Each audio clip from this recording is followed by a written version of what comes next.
درخواست میکنید، موسیقی درخواست میکنید و این رو هم ذکر کنید، خیلی مفید است. متوجه باشید حکمت‌های زندگی تقدیم شماست. حکمت‌های زندگی، حکمت‌های زندگی.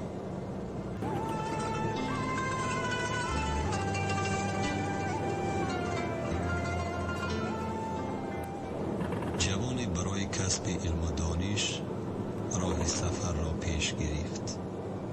مادرش هنگامی گسیل به او گفت: فرزندم، هرگز دروغ نگوی، زیرا نجات در راستی است. حتی اگر انسان با راست گفتن به هلاکت برسد. مادر 100 دینار به فرزندش داد. جوان به راه برآمد و به بیابانی رسید. در راه تعدادی از دزدان به او برخوردند. به او گفتند: آیا همراهت پول داری؟ جوان گفت: آره، 100 دینار همراه هم دارم. دزدها از کار او در شگفت شدند، زیرا مردم وقتی دزدها را می‌بینند پولهایشان را پنهان می‌کنند. دزدان خندیدند و گفتند: ما را مسخره می‌کنی؟ جوان گفت: نخندید، این مقدار پول همراهی من است. دزدها او را پیش سردارشان بردند. سردار دزدان به او گفت: چرا دروغ میگویی که با تو 100 دینار هست؟ جوان گفت: به شما دروغ نگفتم و این مقدار پول که گفتم همراه خود دارم. سردار دزدان گفت: ای جوان، پس چرا دروغ نمیگویی؟ در جواب گفت: مادرم مرا به راستگویی دستور داده است. من هرگز دروغ نمیگویم تا نافرمانی مادرم را نکنم. مرد شروع به گریه نمود و گفت: تو میترسی که اگر دروغ بگویی مادرت ناراحت شود و من از اینکه خدا را ناراحت کنم نمیترسم. فرزندم، درس مهمی به من دادی. مرد این را بگفت، سپس توبه کرد و دست از دزدی برداشت و همه دزدان نیز با او توبه کردند و جوان را با توشه‌اش رها نمودند.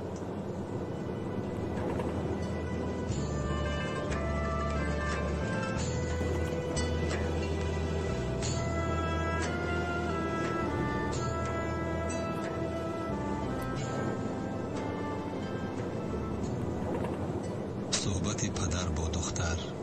پدری با دخترش از کوپروکه می گذرد. پدر به دختر می گوید: دستم را بگیر دخترم، باز به دریا نرفتی؟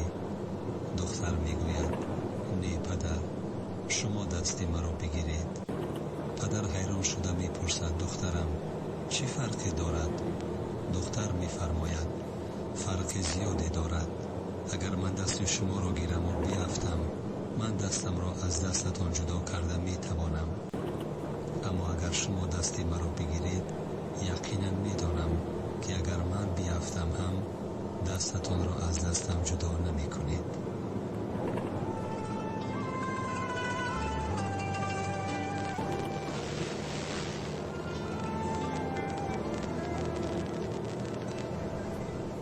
وقتی کودک بودم هر شب کنار مادرم می خوابیدم و یک آرزو می کردم.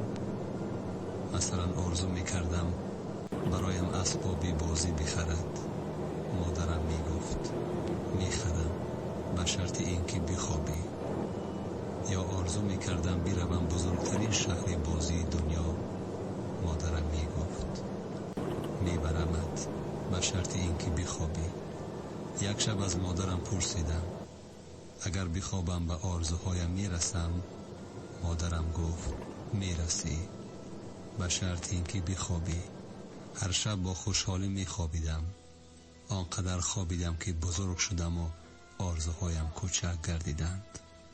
دیشب مادرم را خواب دیدم. پرسید: هنوز هم قبل از خواب به آرزوهایت فکر میکنی؟ گفتم: شبها نمی خوابم. گفت: مگر چی آرزویی داری؟ گفتم: تو اینجا باشه و هیچ آرزویی نداشته باشم. گفت: سعی میکنم که به خوابت بیایم، به شرطی آنکه بخوابی.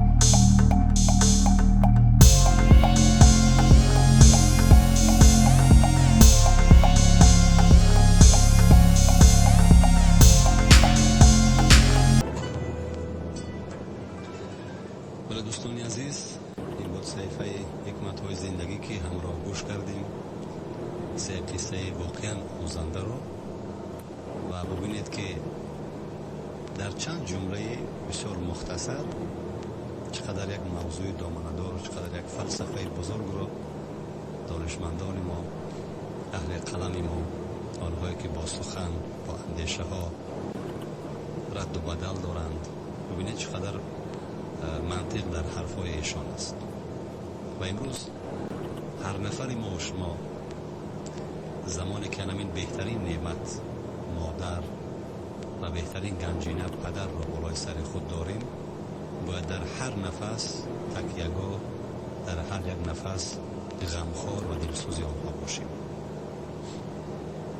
واقعا پدر و مادر هم در سیمای هر یک ما و شما در هر دوران حیاتمان آرزوهای بزرگی را می‌پرورند. اما امروز وقتی که ما توجه میکنیم ایده از فرزندان هستند که کمترین خدمت مادر یا پدر را به جا نمیارند و ما باید در نوبت خود کوشش کنیم که این نعمت ها را، البته که غنیمت هستند، و کوشش کنیم خدمتگزار ایشان باشیم.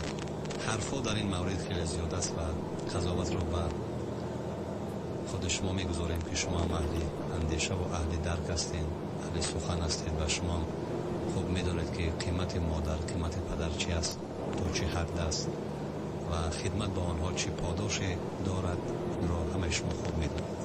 و فقط عزم کردن لازم است، تلاش کردن لازم است، حرکت کردن لازم است، چون از گفتن تا عمل کردن فاصله ها از زمین تا آسمان است. بگوییم اما عمل نکنیم، پس مثل آن است که آفتاب را میخواهیم و نور و گرمی و روشنیش را نیم. سلامت باشید. اکنون در ادامه همین بخش ما با درخواستی چند نفر شنونده از جمله میرزا علی که از شهر باختر درخواست کردند و گفتند که ایشان معیوب گروه یکم هستند و ایشان هم مادرشان را زیاد دوست می‌دارند. ما و شما هم دوست می‌داریم و خواستند که یک ترانه مادر برایشان پخش کنیم. پس توجه کنید به این ترانه. بعد از این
صبح دوستان عزیز، ساعت در دوشنبه 19:40 است و برنامه کاروان صوت و سرود همانا مستقیما ادامه دارد و ارسال پیام هم دوستان عزیز خیلی ساده و آسان است. اونهایی که به شبکه جهانی اینترنت یا به اصطلاح تار عنکبوت هستند، فکر میکنم که برایشان خیلی ساده است که زود با ما پیوند شوند و درخواست خود را بفرستند.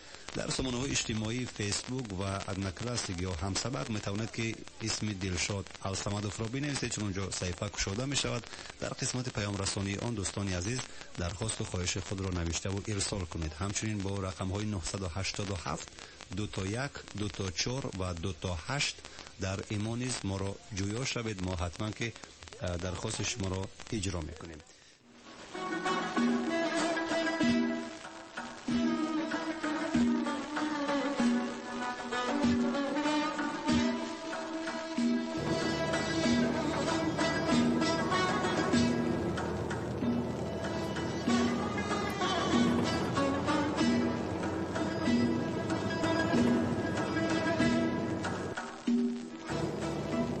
برنامه گلرخان.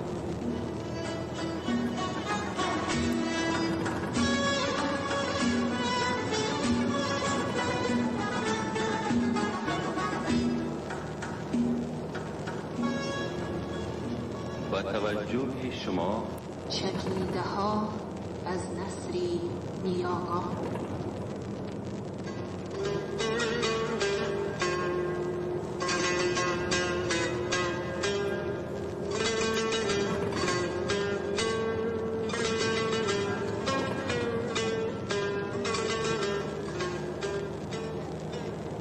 بقراطی حکیم فرموده که عمر کوتاه است و کار بسیار.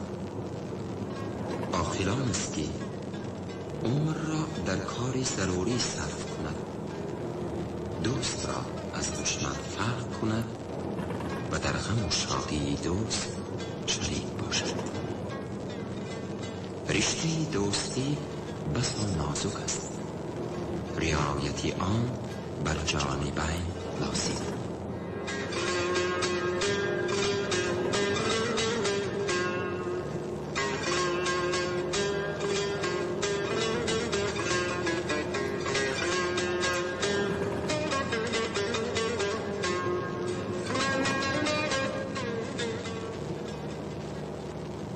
بقراط حکیم گوید دوستی میان دو عاقل